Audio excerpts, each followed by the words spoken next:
itu bukan apa.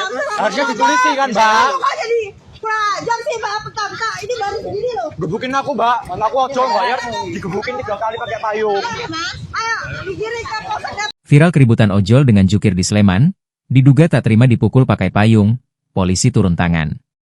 Tengah beredar video yang memperlihatkan keributan antara juru parkir dan ojek online pengantar makanan viral di media sosial. Peristiwa tersebut disebut terjadi di wilayah Kapanewon Depok, Kabupaten Sleman. Video itu diunggah akun Instagram Merapi_Uncover. Dalam narasi unggahan disebutkan, kejadian berlangsung sekitar pukul 16.10 WIB di dekat salah satu warung makan di Kapanewon Depok.